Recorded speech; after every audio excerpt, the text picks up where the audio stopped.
So good morning everyone present here today. I'm Dexter and these are my group members, Nixon, Hong Xun, Norman, Gracie and Elson. And today we are representing Team Temasek Poly in showing our building design new world.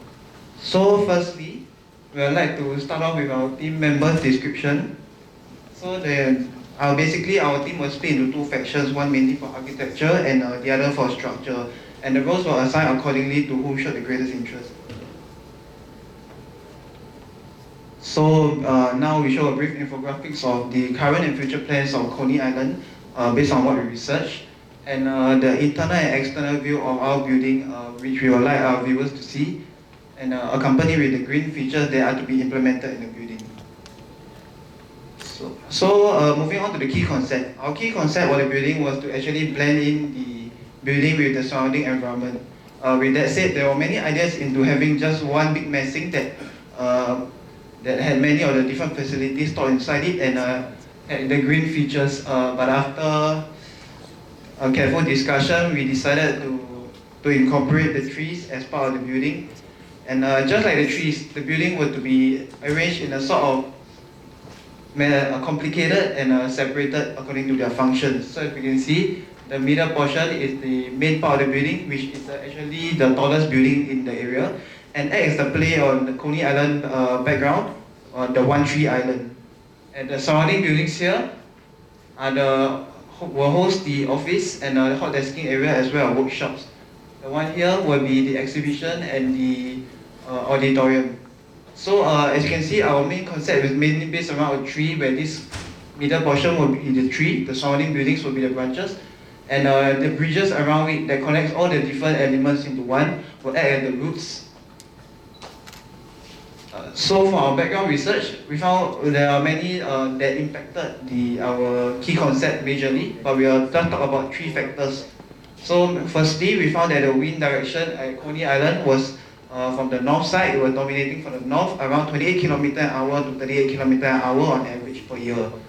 So this impacted our building design in making sure that when we design the building, not one part of the building is taking all the wind or directing it somewhere else, but we open gaps and openings in the side area to allow wind to enter the side area and to ventilate it adequately. Secondly, we found that the place was home to 157 animal species and was a popular stop for migratory birds. Thus, when designing this, we made sure to retain majority of the tree. Thus, we incorporated all the trees and we introduced new feeding grounds in the area such as the central building to encourage biodiversity. So lastly, we found that Singaporeans would like to keep the natural Coney Island in its natural state. And we found that Coney Island was to be retained mostly as a rustic park. So when we designed this, we made sure that Coney Island did not follow the conventional workplace area in the city, like those skyscrapers and whatsoever. And we have thought new designs. We also made sure to not have the level 1 and just for workers, but to open it for the public access as well. So now we'll play a short video of our project delivery.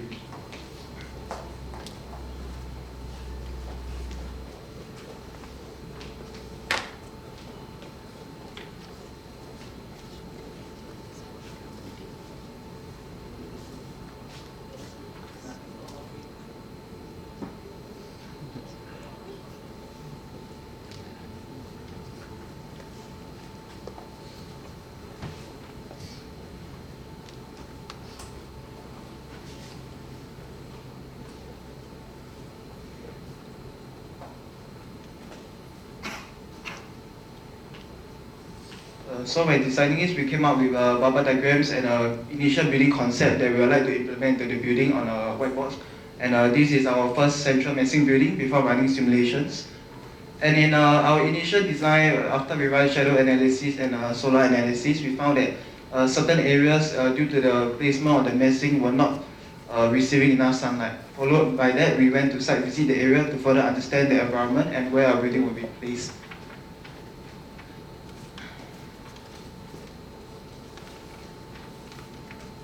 And we also went there to see which view that we can optimize the views the most for the buildings to focus on. And after that, we drafted new ideas more on butter paper once again before proceeding on to Revit and further simulations. And this is our final site massing from the bird's eye view and from this view here. So the central building will host the library and 3 different types of meeting rooms. So it's one of the meeting rooms. And this will be the library. And this will be the hot desking area.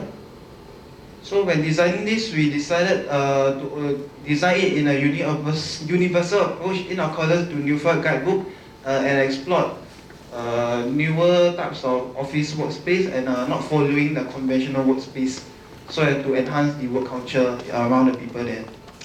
So it's the exhibition hall and auditorium.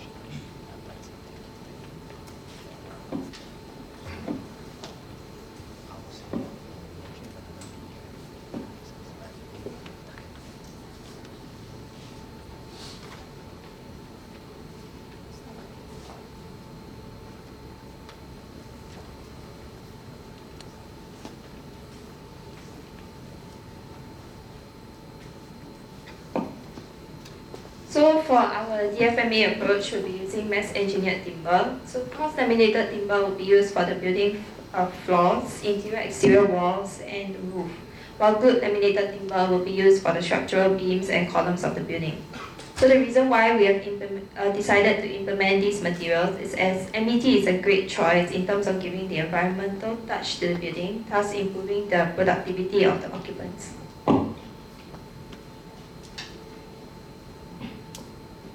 So when designing the building, we have made a conscious effort to ensure that all the buildings had a common factor of 5 meters to ensure a more approachable and ease of construction. As for the thickness of the boards, they will be followed by the Venturier catalogue.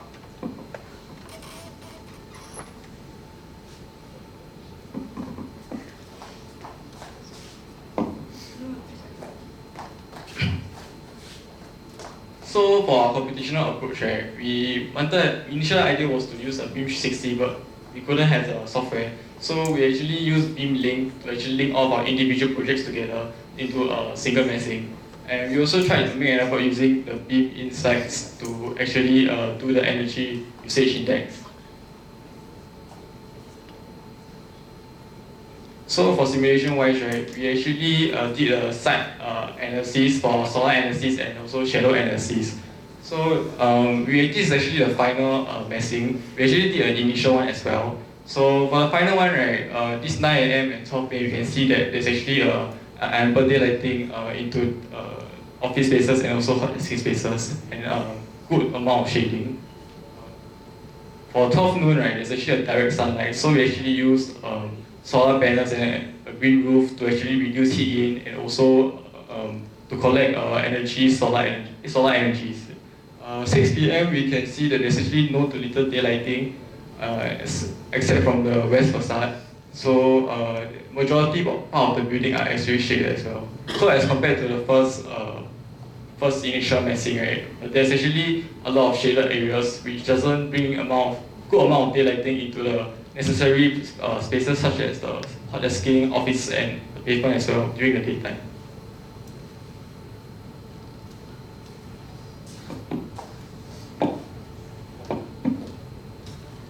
So based on our first simulation on Insight, we initially obtained an EUI of 187 kilowatt hour per meter squared per year and at an energy cost of $24.50. So as such, we decided to maximize the amount of solar energy by installing solar panels on the open roof of each building. So the solar panels we decided to install is the REC Twin Peak 2 series with an efficiency of 18%. So with a photovoltaic surface coverage of 90% and through running simulations on Revit Insight, we were able to achieve results whereby the hot desking would generate an energy production of 61,790 kilowatt hour per year. The exhibition and auditorium will generate energy production of 175,121 kilowatt hour per year, and for the offices it will be 7,724 kilowatt hour per year. Besides the installation of solar panels, other design factors such as the construction material, type of window glass, window-to-wall ratio, and shading devices also help us to generate a final EUI of 99.2 kilowatt hour per meter squared per year, and at a cost of $14.50 USD meter squared per year. So this meets the BCA energy benchmark for commercial buildings in 2017, which is based off the 2018 report, whereby the EUI of the top 10% office buildings is less than 120 kilowatt hour per meter squared per year. And for the top 10% of mixed developments is less than 135 kilowatt hour per meter squared per year.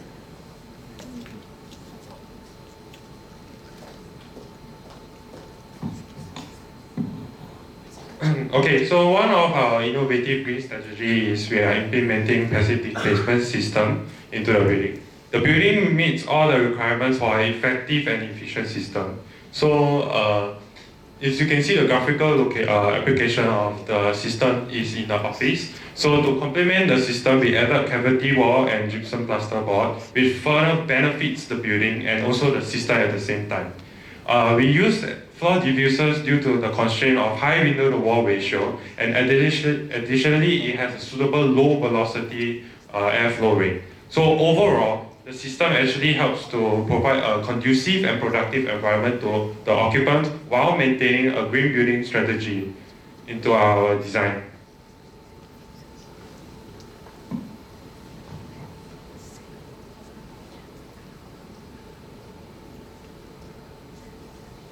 So for the structure of the building, we use glulam to do the framings for our building.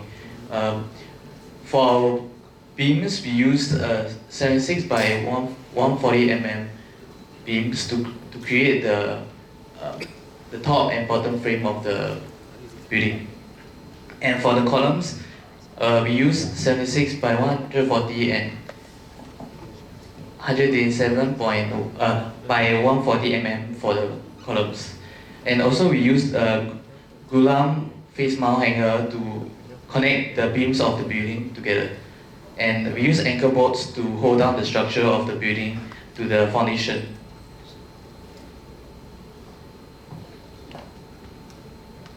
Okay, so for a sustainable effort, the team has decided to use shipping containers as the cafe stores. It will be placed directly under the library in the open space, which will be used as the cafeteria. The containers can easily be sourced by OSG and will be checked and modified to check for durability and for safety concerns. HVAC, plumbing, and lighting systems can easily be installed. The reason why we use the containers is because to not waste the containers, like they will be scrapped off, right? So inspired like the Punggol containers at Turbine Lane area, they use the containers as the cafe. So this is where the idea came on. Yeah, so this will help to reduce material wastage and also save manpower during production.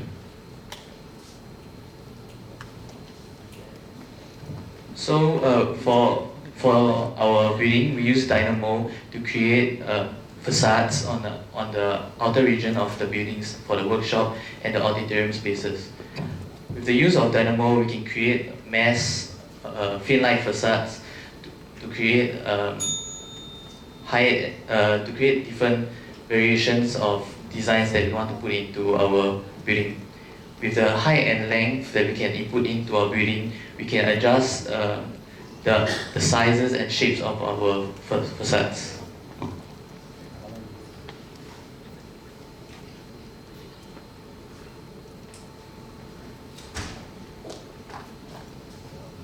So we use Rabbit Live to generate VR of our different buildings. So this gave us the opportunity to view the internal layout as well as to see if the use of MET blended well with the surrounding environment.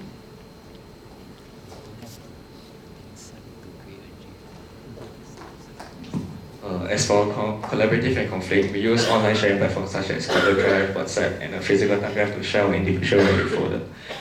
Then we use Revit link to link all these individual files into one main file as a messing.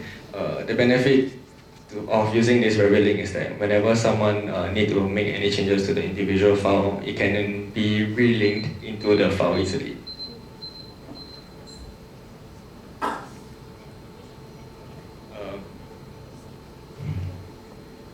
Okay, the key summary is that, okay, so the learning points is that the main takeaway, we were given an opportunity to learn other Autodesk software such as Green Building, Studio, Insight, and Dynamo, which we were not exposed to in our diploma. Since we did not have the knowledge for the software, we searched online for tutorials to learn how to operate them. Yeah. Thank you.